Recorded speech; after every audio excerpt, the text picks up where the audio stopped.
ताली बजाएंगे और यीशु मसीह के नाम की महिमा करेंगे। हर एक वो शख्स जो इस दुनिया में है और जो अपने मन के मुताबिक अपनी जिंदगी को आगे बढ़ाता है और बहुत सारी चीजें उसके जीवन में आती हैं, जो उसे अच्छा लगता है वो करता है, जो उसे अच्छा लगता है वो खाता है, जो उसे अच्छा लगता है वो पीता है, जो अच्छा लगता है वो पहनता है।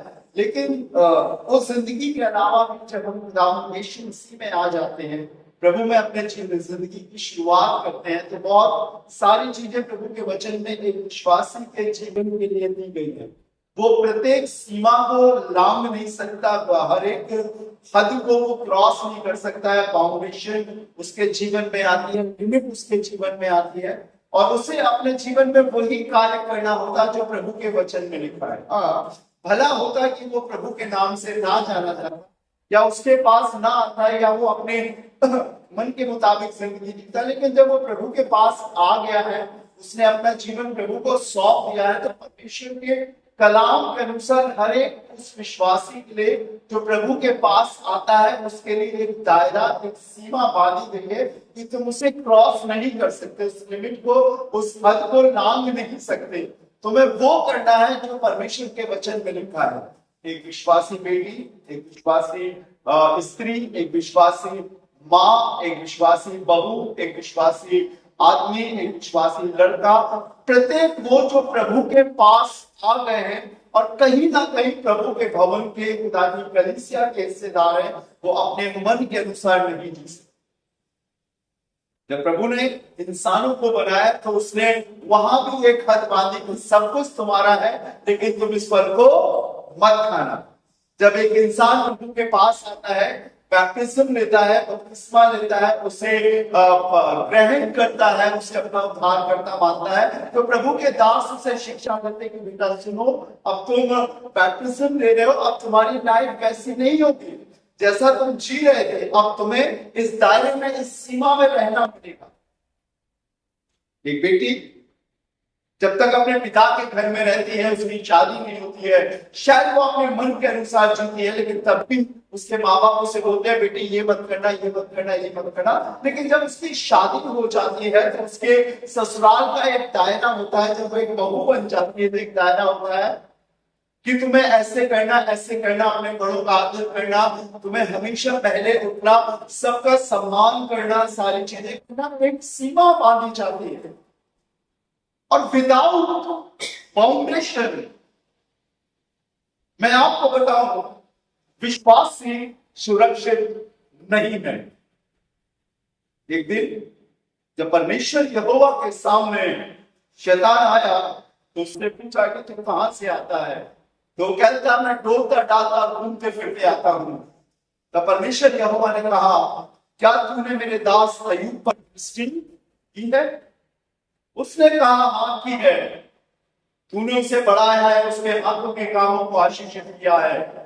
ये सारी चीजें बोलते बोलते उसने एक बात और बोली कि तूने अय्यूब के चारों ओर एक बाड़ा बांधा है, एक बाड़ा लगाया है।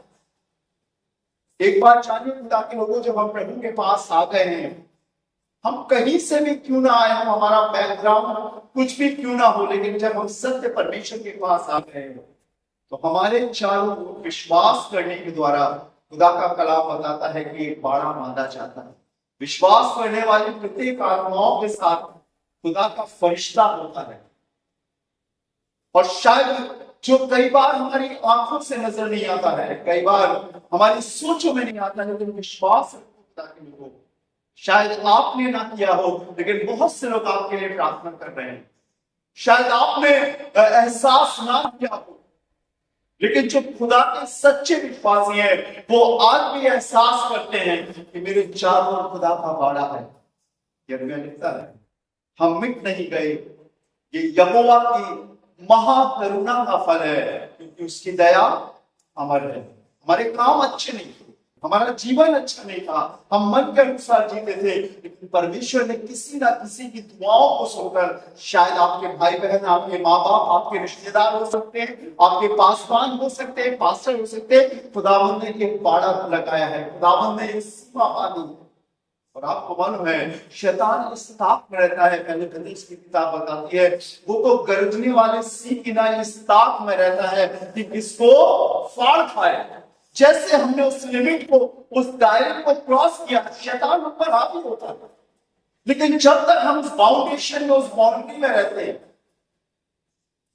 तब तक वो छू नहीं सकता, तब तक वो अटैक नहीं कर सकता। मैं अपनी बाउंड्रीज जानता हूं, आप अपनी बाउंड्रीज जानते हैं, आप अपनी सीमा जानते हैं, मैं अपनी सीमा जानता हूं।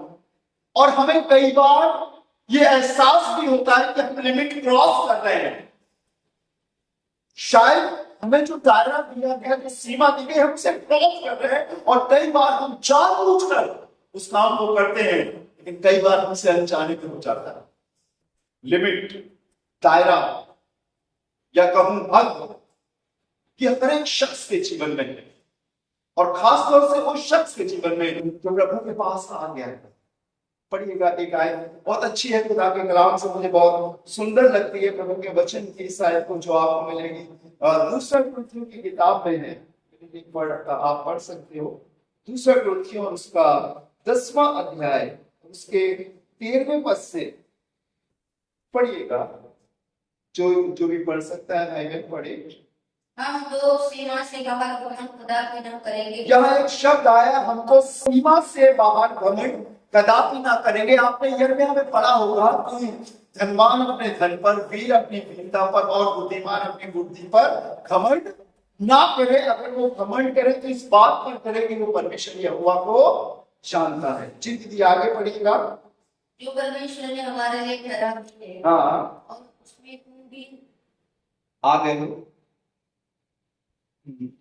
हो, और उसी के अनुसार घमंड नहीं करेंगे, क्योंकि हम अपनी सीमा से बाहर अपने आप को बढ़ाना नहीं चाहते, जैसे कि तुम तक न पहुंचने की दशा में होता, बल्कि मसीह का सुसमाचार सुनाते हुए तुम तक पहुंच चुके हैं।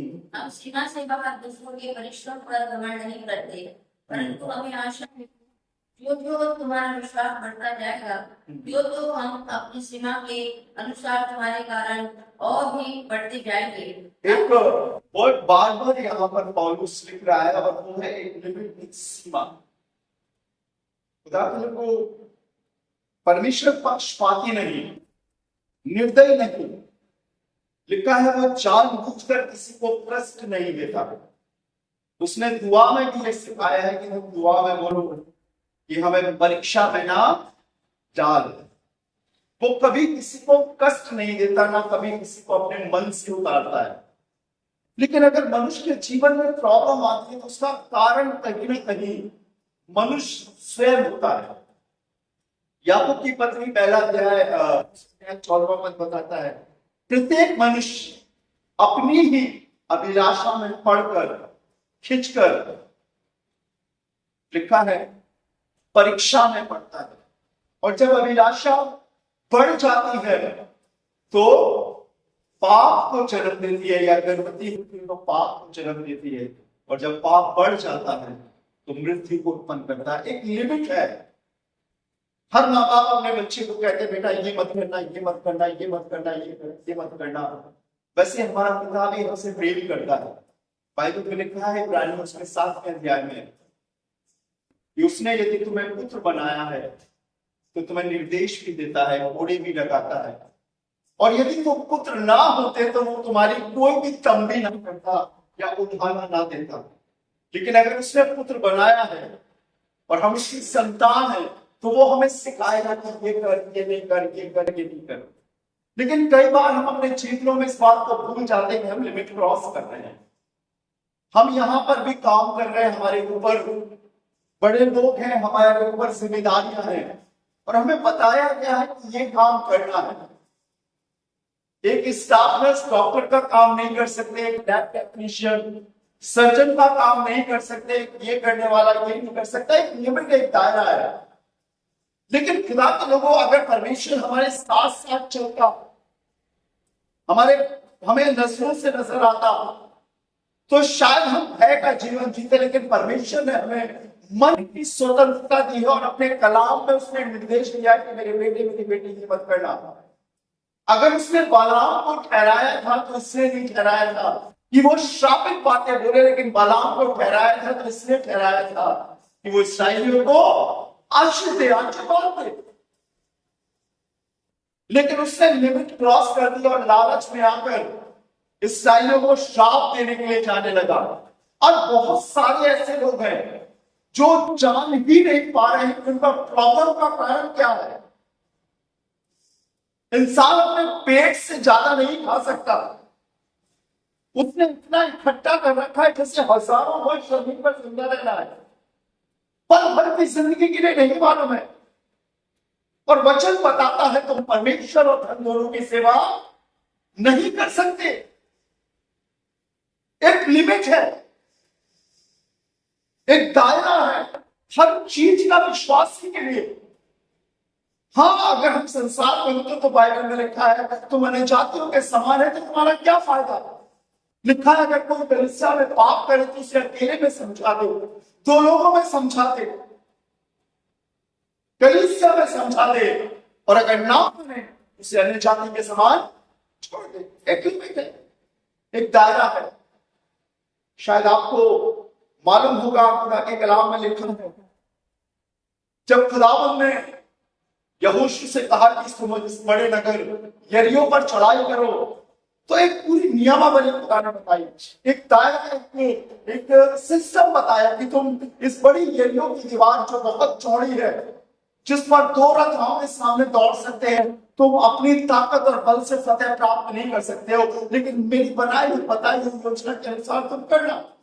और बताया यहोशू को कि तुम 6 दिन तक 3 चक्कर लगाना, लेकिन 7वें दिन 7 चक्कर लगाना, 7 पवित्र याजकों के कांधे पर संदूक को रखना और यहोवा के नाम की जय जयकार करना। परमेश्वर के वचन में लिखा है कि जब 7वें दिन 7वां चक्कर लगाना तो तुम ऊंचे शब्द से परमेश्वर यहोवा की जय जयकार करना और वो दीवार गिर जाएगी, धस जाएगी। लेकिन इसके साथ साथ खुदा ने यह भी कहा था कि जो कुछ तुम्हें वहां मिले, चाहे जानवर चाहे इंसान, सबको भस्म कर देना, नाश कर देना। और जो उसमें सोने चांदी पीतल के बर्तन मिले, जवाहरात मिले, वो परमेश्वर की अर्पण की हुई वस्तु समझकर खुदा के भवन के लिए अलग एक नियम, एक सीमा बांधी और वो चल पड़े। कथा आपने पढ़ी है, इसलिए मैं कुर्बानी नहीं रहा हूं। ये सारी बातें यहोशू 6वें 7वें अध्याय में मिलती हैं। लिखा है खुदा के कलाम में, जैसा खुदा ने कहा था वैसा यहोशू ने और सारे सिपह सलारों ने किया और वो फतेहमंद हुए, वो विजयी हुए। अच्छा लगा। लेकिन जब वो यरीहो नगर में दाखिल हुए तो उन्हीं की टीम में एक आदमी था जिसका नाम आकान था, चेरा वंशी आकान। बाइबल में लिखा है जब वो सब चीजों को जलाता और घात करता चला जा रहा था, उसके सामने सोने चांदी के आभूषण, सोने के ईंटे, कीमती वस्त्र और बहुत अनमोल वस्तुएं, और लिखा है कि कलाम में श्रीमती गड्ढा कर उन्हें गाड़ दिया और कहा जब युद्ध खत्म हो जाएगा तो मैं इसे अपने परिवार, अपने खानदान के लिए ले जाऊंगा। पर वो नहीं चाहता था कि उसने फाउंडेशन क्रॉस कर दी है। वो ये सोचा था कोई नहीं देख रहा है। खुदा ने ये भी कहा था राहाब वैश्या के परिवार को घात न पहुंचाना, क्योंकि उन्होंने भेद लेने के लिए हमारे जासूसों की मदद करी थी उनके खानदान को छोड़ देना। लेकिन यहां पर आकान ने फाउंडेशन क्रॉस कर दी। आपको मालूम है यीशु के पास एक जवान आया और कहने लगा, बता खुदा मैं स्वर्ग के राज्य में प्रवेश करने के लिए क्या करूं। यीशु ने कहा, क्या तूने मूसा की आज्ञा को नहीं पढ़ा, व्यवस्था को नहीं पढ़ा? उसने कहा, मैंने बचपन से पढ़ा है और मानता आया हूं। यीशु ने उससे कहा, तुझमें एक बात को घटी है, तो अपना माल बंगालों को देकर मेरे पीछे हो। खुदा के लोगों, पाप बहुत बड़ा नहीं लगता स्टार्टिंग में, लेकिन जो पाप का असर होता है वो बहुत घातक होता है। जब कैंसर का फोड़ा छोटा सा होता है या छोटी सी होती है, दिखने में मामूली लगती है, लेकिन उसका असर मौत तक ले जाता है। वैसे ही पाप है, स्टार्टिंग में नहीं मालूम चलेगा, हम अपनी मन भावनाओं से दबा देंगे, लेकिन आपको मालूम है पाप का बीज मरता नहीं है। अगर हम अपने पापों को ना माने और उसे दबा दें तो मरता नहीं, वो एक ना एक दिन उठकर आएगा, वो रिजल्ट आएगा। बाइबल बताती है धोखा ना खाओ, परमेश्वर खट्टों में नहीं उड़ाया जाता, क्योंकि मैंने जो कुछ होता है वो ये बदल नहीं सकते आप उसे। बाइबल में लिखा है उसने छिपा लिया, लेकिन आगे इसराइली बढ़ते चले गए। सामने एक छोटा सा नगर था, ए नाम का नगर, और जिससे सिर्फ 3000 सिपाही बना सकते थे। यहोशू ने कहा जाओ तुम लोग अटैक करो और जीत लाओ। लेकिन आपको मालूम है जैसे वो ए नामक नगर के सामने पहुंचे इस्राएली सिपाही, वो डर के मारे भागे, घबरा गए, एक बार नहीं कई बार। तब लिखा है यहोशू मिलाप वाले तंबू के सामने मुंह के बल गिरा और कहने लगा हाय मेरे प्रभु, मुझे मार डालते हुए मुझे क्यों अगुआ बनाया। तब परमेश्वर यहोवा ने उससे कहा तू मेरी दुआई क्यों देता है? तुम्हारे बीच में कोई शख्स है जिसने मेरी आज्ञा को टाला है, इसराइलियों में पाप है। मालूम है जब किसी एक के द्वारा बरकत आती है तो किसी एक के द्वारा सारा सिस्टम स्थापित हो जाता है। क्या करना, पाप बढ़ता है और वो अपनी आगोश में बहुत सारी चीजों को ले लेता है। खुद भी वो मरता है शख्स और दूसरों के लिए भी आघात का कारण होता है। तब लिखा है वो खड़ा हुआ और ऐलान करने लगा कि तुम्हें कौन सा ऐसा शख्स है। तब लिखा है आकान अपने आप को छिपा ना सका और सामने आया और उसने कबूल किया कि मैंने पाप किया है। उसका रिजल्ट मालूम क्या हुआ?